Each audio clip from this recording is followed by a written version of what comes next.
All right, here we go.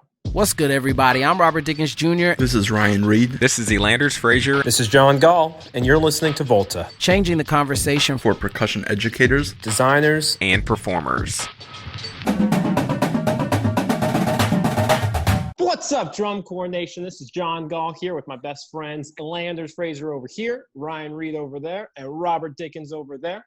And we are here just to give you guys a space to talk about the future of drum corps and to just let you guys know who we are and why we got into this activity and what we try to teach all our students and help with our staff as we're on the road. I know this is a time a lot of people have a lot of extra time on their hands, not really knowing what to do. So make sure you're checking in with us every Tuesdays and Fridays. We're going to be dropping down some episodes of some exercises that we teach, our philosophy of teaching, how we clean things, and just providing a lot of information on how to play battery instruments, front ensemble instruments, things like that. So make sure you're following, subscribing, doing all those things with us, and we're going to get right down to it. What's up, everyone? How you guys doing? Doing great, man. Doing well. Doing well. Okay, well, how about you guys, we'll just go around the room. Ryan, why don't you start? Just tell us who you are, where you are right now in the United States, what you do, and we'll go Ryan, Robert, Elanders, and then we'll end with me. Hey guys, I'm Ryan Reed. I am currently in Cincinnati, Ohio. I'm the percussion director at West Claremont High School and teach a couple other high schools. I also design as a full-time career as well. I'm the front ensemble arranger for Southwind Drum and Bugle Corps, for White Sabres Drum and Bugle Corps, and a number of high schools around the country. Hey, what's up, guys? Robert Dickens Jr. I'm based out of Atlanta, Georgia. My two high schools here in the area are Chattahoochee High School and Centennial High School. I teach there primarily, as well as their feeder programs and Chattahoochee Independent Percussion during the winter, and I'm the battery coordinator at Southwind Drum and Bugle. My name is Elanders Frazier. I am one of the caption heads at Southwind Drum and Bugle Corps. Right now, this is primarily my only teaching gig. I do a lot of online publishing, videos, and just teaching with Southwind. I'm also the battery arranger for Southwind Drum and Bugle Corps. Hey guys, my name is John Gaal. I'm the front ensemble caption head over at Southwind Drum and Bugle Corps. Besides that, I live here in DFW, Texas area. I'm a freelancer, entrepreneur, teaching lessons privately, as well as helping out with some other schools with their front ensembles. So, like I said before, all four of us are here to be talking about our experience with drum corps and what we try to bring to the table at Southwind. So, Elanders, how about you start us off? Like, how did you hear about the drum corps activity and what got you interested in it? So, this takes me back. So I would say my first experience, I was probably a sophomore in high school. And during band camp over the summer, we would watch drum corps videos in the band room on our lunch breaks during band camp. And I want to say one of the first shows that I ever saw was the 2000 Cavalier show, Niagara Falls. Fantastic show. And what I recall from that show is asking someone, is this a college group? Where do they come from? What do they do? What is this? Because I want to do it. And somebody informed me about what drum corps was. And that kind of got me interested. But I will say after that moment, I had a friend of mine that burned me a CD when burning CDs was a thing back in the day. That had Blue Devils 94.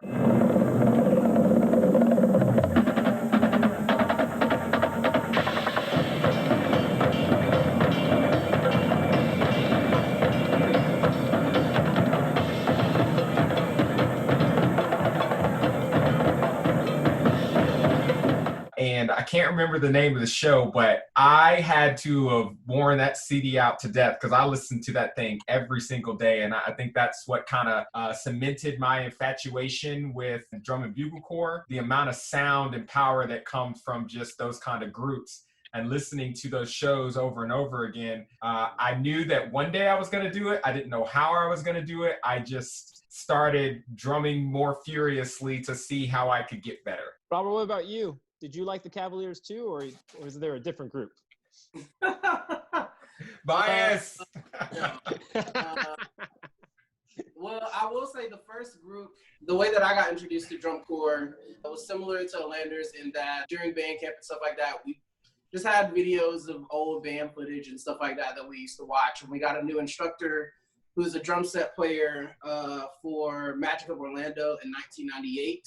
And he was a big drum corps fan, and he had all these VHS tapes of finals. And the very first one that I saw was 1995 finals, and the first drum corps that I saw was Madison Scouts, drum corps fan's dream. I saw a lot, like that was the first time that I saw something that I was just like, I don't understand how you could judge like how good one group is from another. Like the level was so beyond my high school brain at the time. That was a very cool Cavaliers show at the time. My favorite show that year was definitely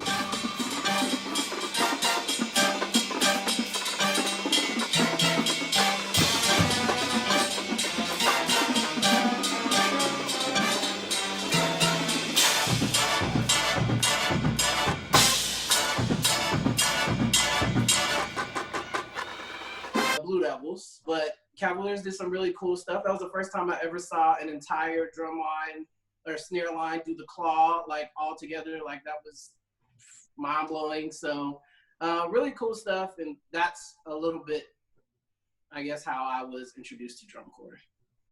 Now, we don't see a lot of claws in the front ensemble, Ryan. What about you? No. What No, blew your brain? No, we do not. I kind of like Robert and Elanders. During band camp, our school actually went to a drum corps show. It was usually finals week, so we would go to the last regular season show, which at the time was the Massillon, Ohio show. This was 2001.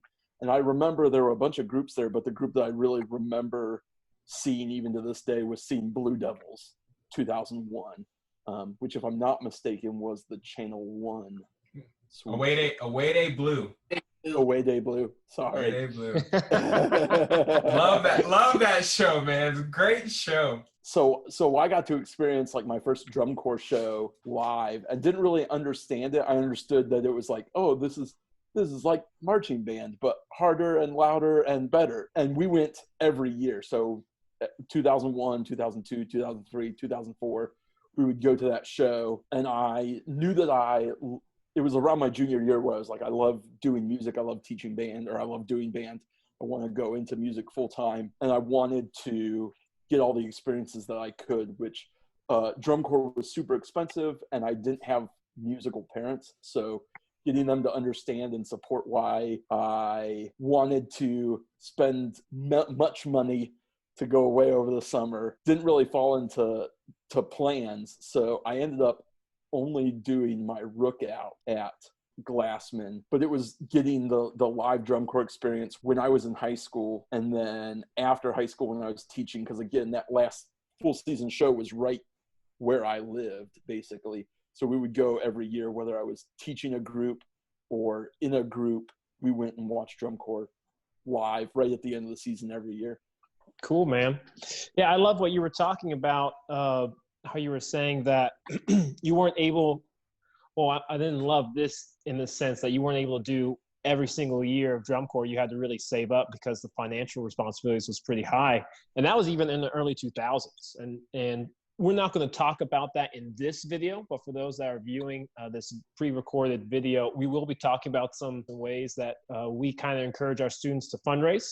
I'm in the same boat as you, Ryan, in the sense that my family did not know a lot about drum corps at all either. Well, I'm the youngest guy here, so I didn't grow up watching any of the drum corps in the early 2000s. My drum corps experience started kind of in high school, 2009, 2010.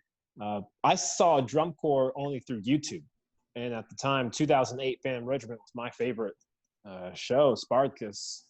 And of course, Cavaliers, Samurai, but Phantom Regiment definitely was my favorite. And at the time, I wanted to go march and do those front ensembles. It's funny how you were talking about, Robert, that there was a drum corps that came to your show, or like your high school was rehearsing and you were able to see them, because actually like I think it was 2009 or 2010, I think the cadets were doing like a Music for All camp in Georgia. And this was when I was living in Georgia, and I actually went and got to experience like a whole day with the cadets and play some of their music and everything. So that was kind of cool, just opening my eyes to what the drum corps atmosphere is like. But I got introduced, like I said, just through YouTube and things like that. It's crazy just to see how things have progressed in video quality from early 2000s to now. Everyone has the high definition cameras and recording software. You guys think that we're going to be flying around pretty soon on some fields if we can? I think I resonate with the changing, because back then, if you didn't have a videotape of someone that went to a show or pre-recorded finals, you had to go drive to a show to go see drum corps. So, for me, I live in Pensacola, Florida. I didn't say that earlier, but Pace, Florida is right outside. But we actually drove to Dothan to watch drum corps shows. Because that was the closest to Pensacola that drum corps came at the time. So my junior year and my senior year, the summer leading into both of those years, I actually drove with my friends to go watch the Dothan show. And I remember seeing Cavaliers and Blue Devils at their rehearsal sites in 2001, which is why I remember that away day show so vividly, because I watched them rehearse those chunks over and over again.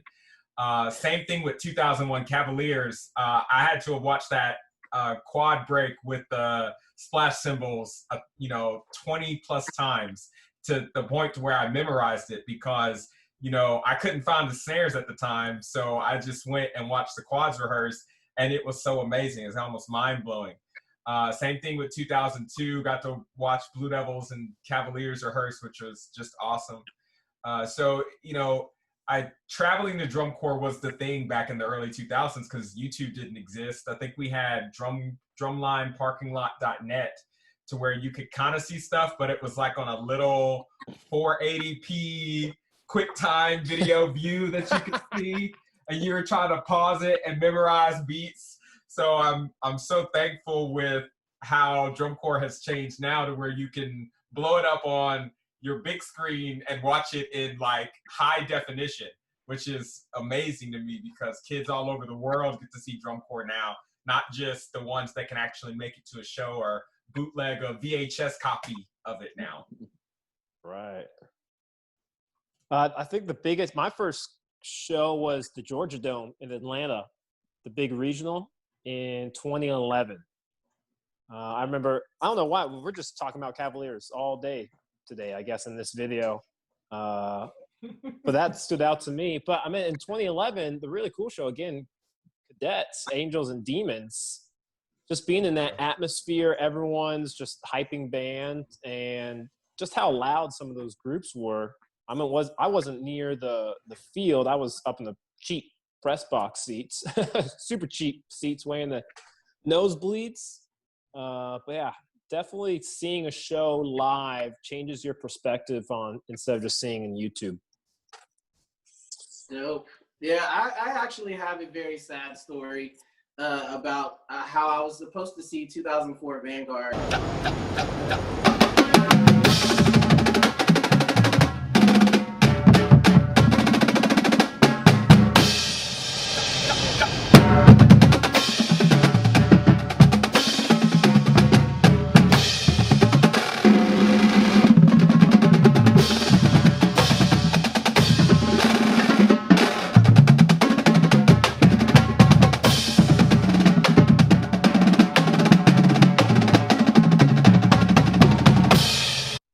Never did, because my drum instructor was supposed to pick me up from this place, and he got the wrong address, and he was going to either it was a Birmingham show or it might have been the Murfreesboro show, and he brought a tape recorder and this other kid that was in the drum line with me, and they rode up there and they got to see 04 Vanguard live, because one of I think a kid that had graduated a couple of years before I was in high school was on that snare line.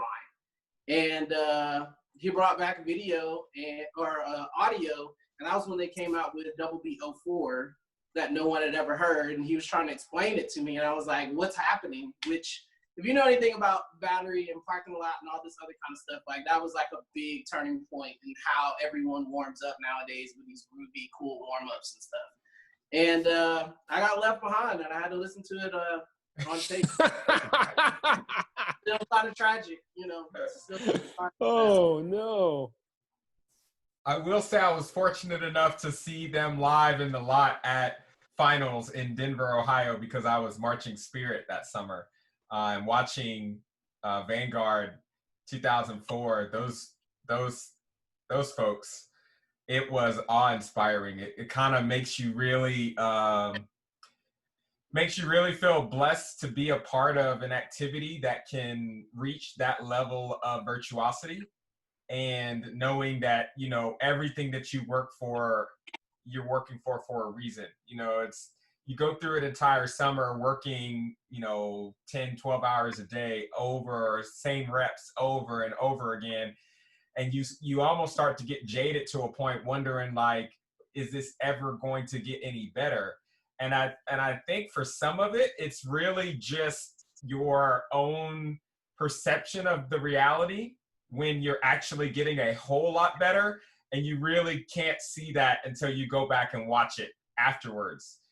Because, you know, I go back and I watch videotapes of the end of our summers, and I recall, you know how kind of like this it was at the beginning, and then watching those videos from our finals week, it's like, man, we got really good.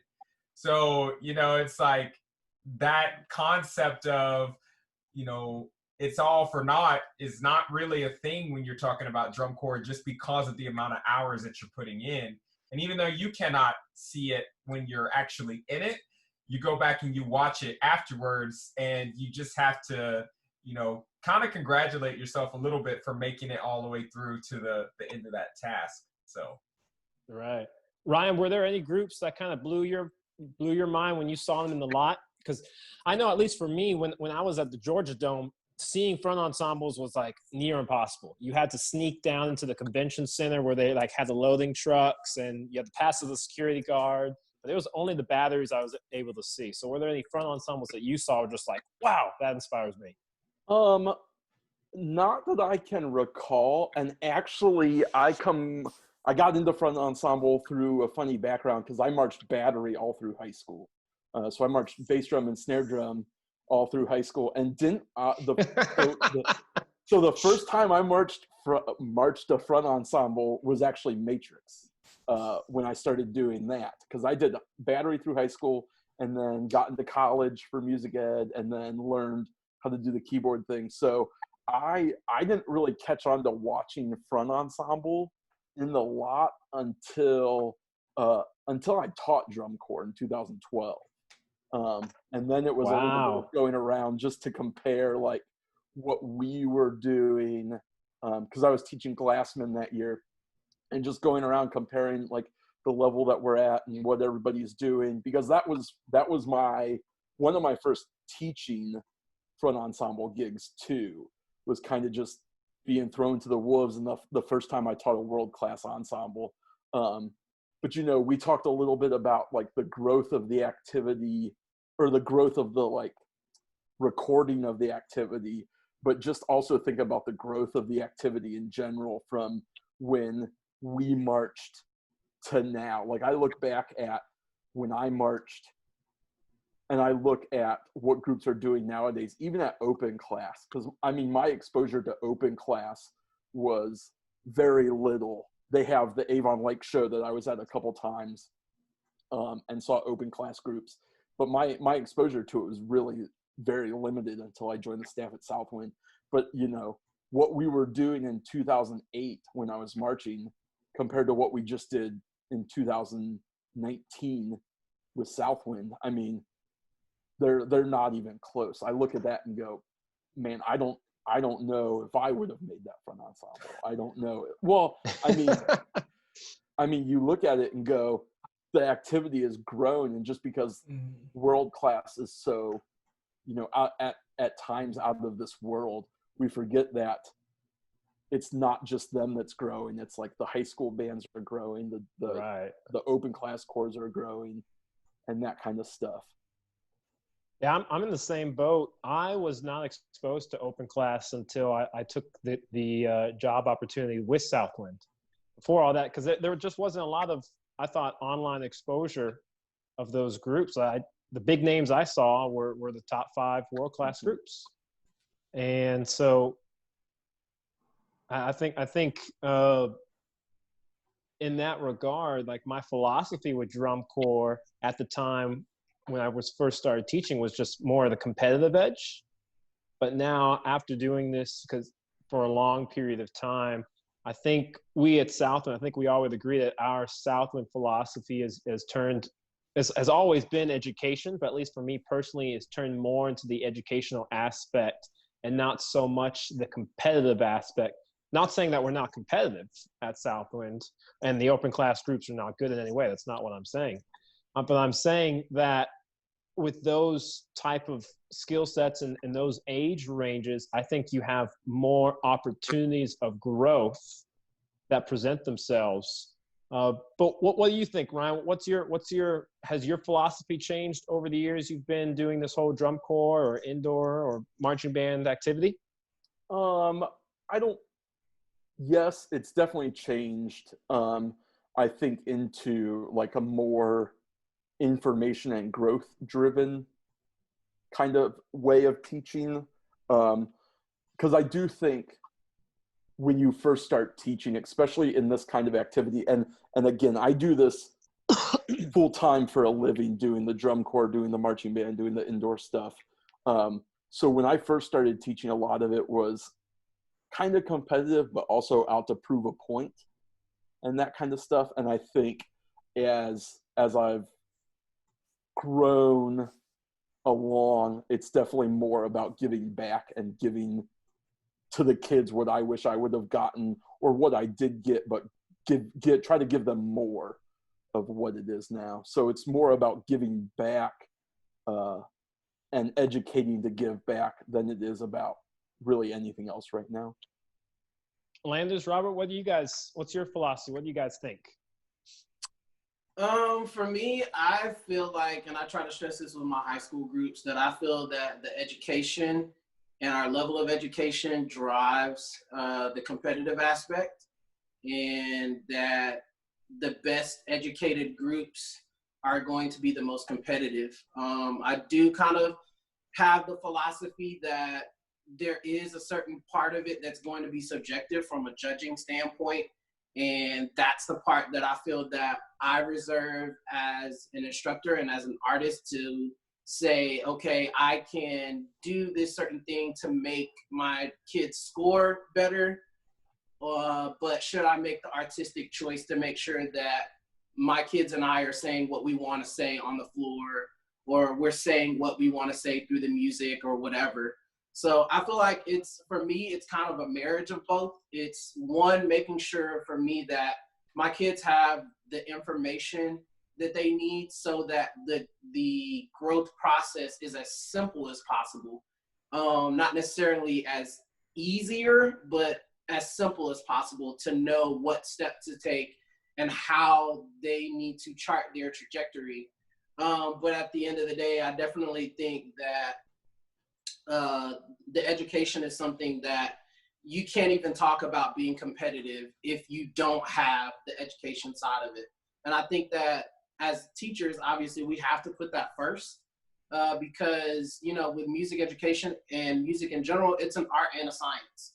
But you can't be artistic if you haven't mastered the science part of it.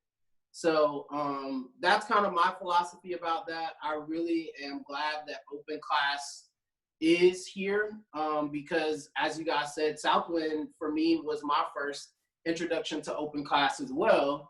And I think about my own drum corps journey and how my drum corps journey might have been different had there been open class groups that were in the Alabama area, where I'm from, when I was, trying to march.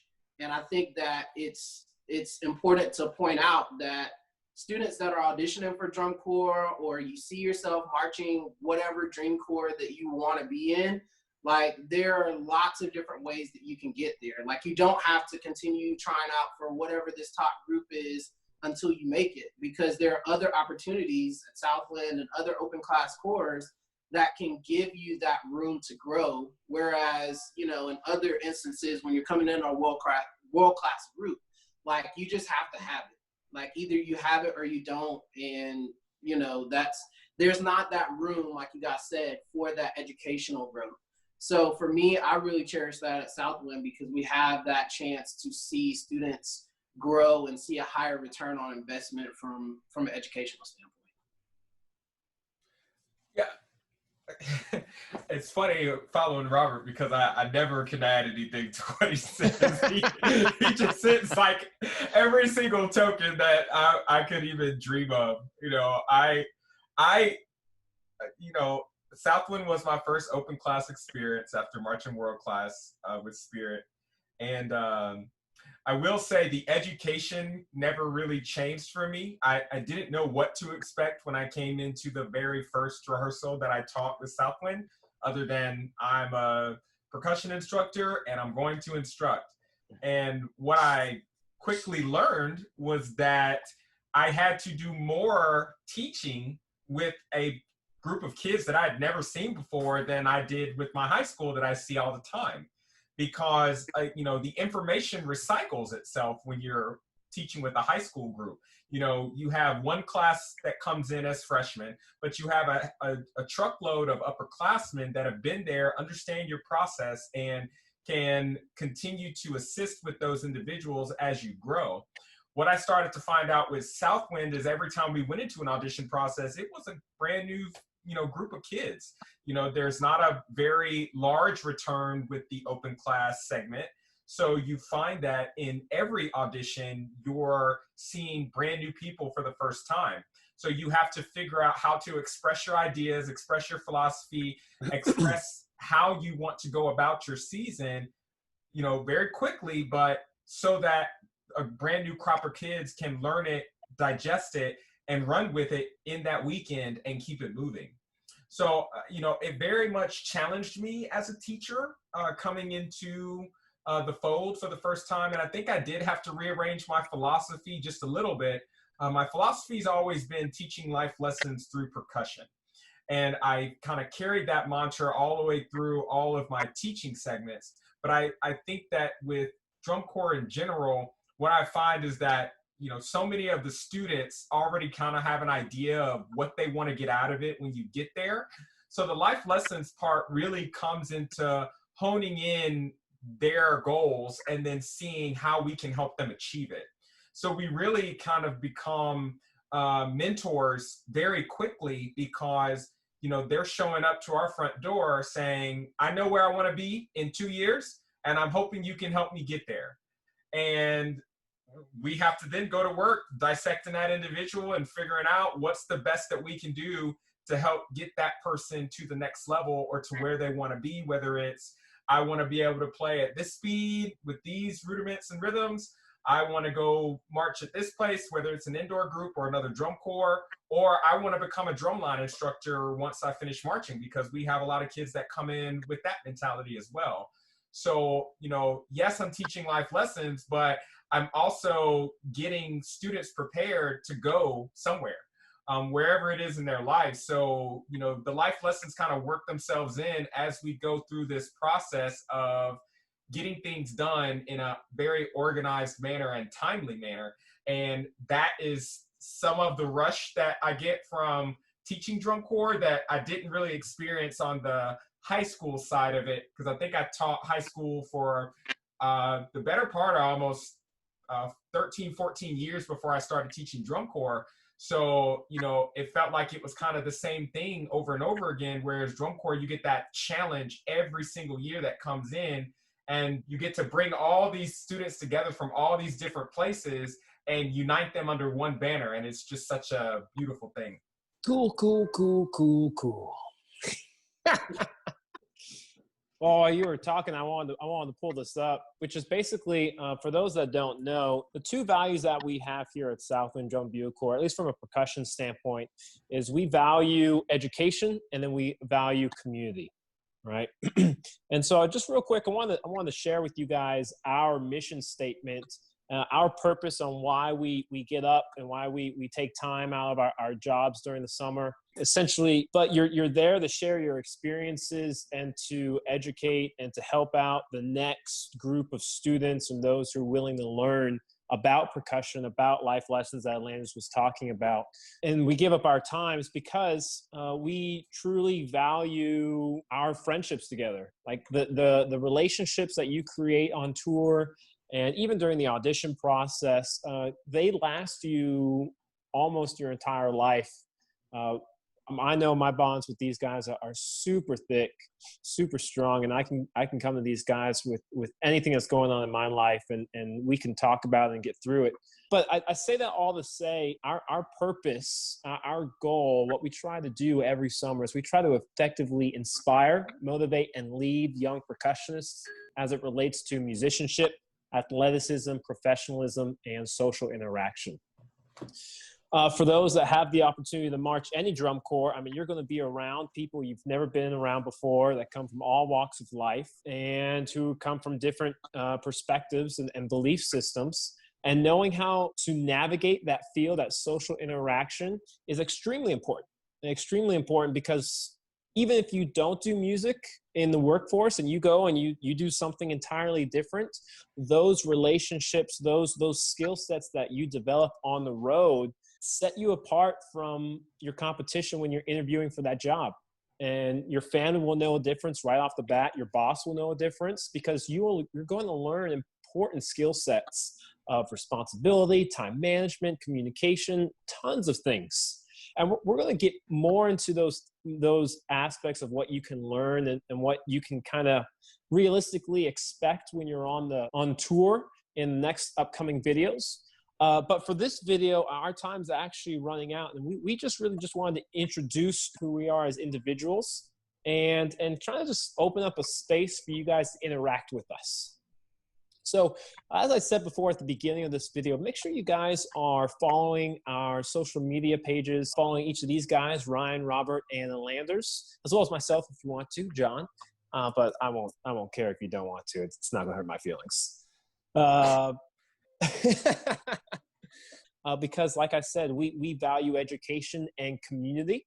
And so we want for you guys and girls, of course, to hear everyone comes from a different background, right? Everyone has a different way of looking at things and approaching things. And we want to share different perspectives. And then at the end of the month, we're going to do these longer type of videos, these Q&As, in which we talk and we dive into some more impactful or deeper conversations, such as like arrangements, like how do you approach arranging from a battery or front ensemble perspective? What is clean? Like how do you actually clean an ensemble? So this will be more for the instructor perspective. And then maybe from a student perspective, we'll talk about what you guys can expect, as well as what's actually reality. Okay, so make sure you guys are staying tuned for the future videos. And if you have any questions at any time, please email us. We'd be happy to answer any and all questions as much as we can during these Q&A times. Anyway, thank you guys for taking the time out of your busy schedule to hang out with me, to share some input, and I'll see you on the next video.